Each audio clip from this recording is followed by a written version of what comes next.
Good morning, world. How we doing today?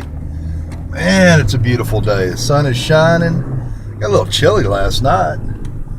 Oh, beats the hell out of that gray, gloomy crap. Oh, too many days of that. Way too many days of that.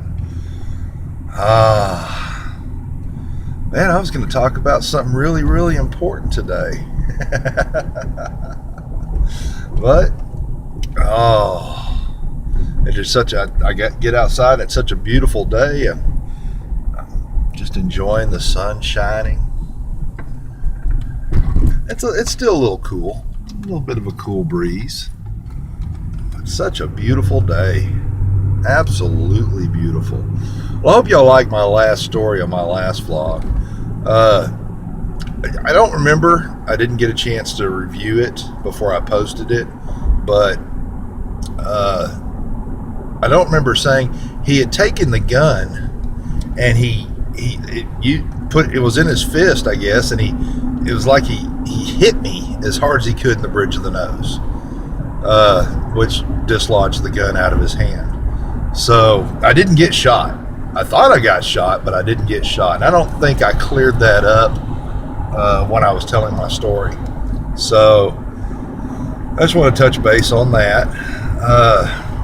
Tell you what, I've got a story for you. A long time ago, I was about 15, 16 years old.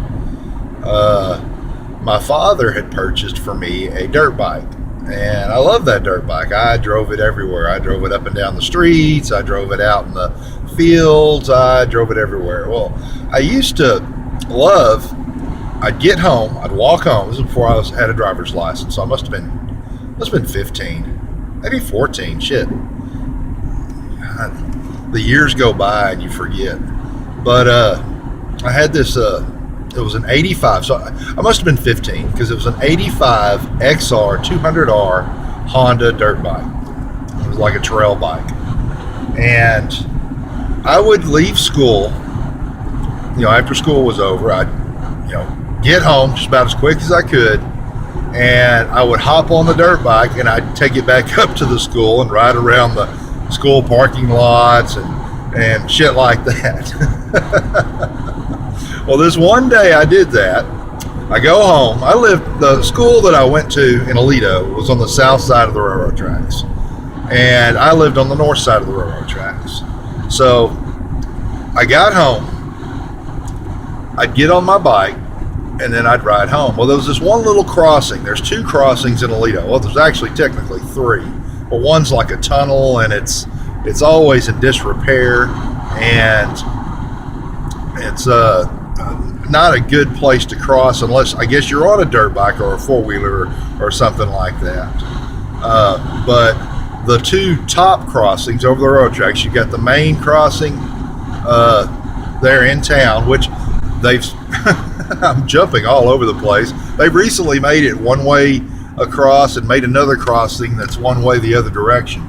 But back then, you only had the three crossings: the tunnel road, and one was called Snake Road, and then you had the main crossing, the main thoroughfare through Aledo.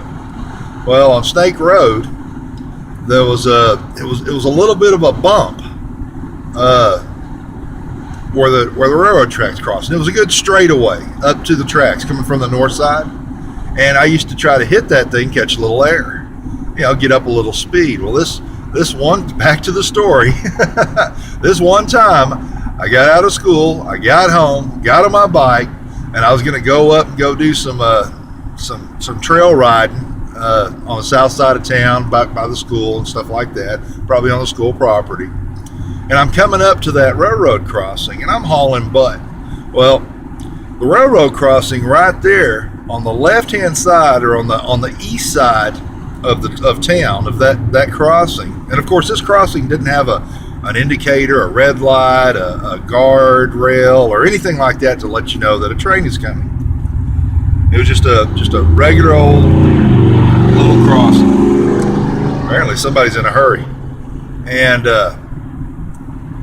so I'm coming up on that crossing. The the train tracks kind of come out of a dugout area on the left hand side where they've kind of dug into a hill. So that kind of blinds you from the tracks on the, I'd say the east side, or the where I was facing going south. It would have been the left side. Plus there was a couple of houses. There was one house on the left side that kind of blocked your view. Well, I'm hauling butt. I'm about to catch some air on the at the railroad track crossing. I look up, don't see nothing. I'm always looking. I look up again, and all of a sudden I see the tip of a train, the nose of a train coming out from behind the house and cresting, out from that dugout area and that hill. And I'm like, oh shit. I'm already got up to speed. I'm probably doing, I don't even know how fast I was going, but I didn't have a speedometer on that particular bike, but I was going pretty quick. I wanted to catch some good air. And I see that train, so I hit the brakes. I hit the brakes hard.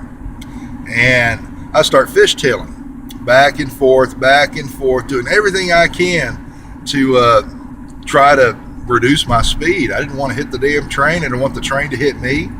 And I fishtail it all the way. I mean, we're talking probably at least, let's say 30 yards, maybe 40 yards.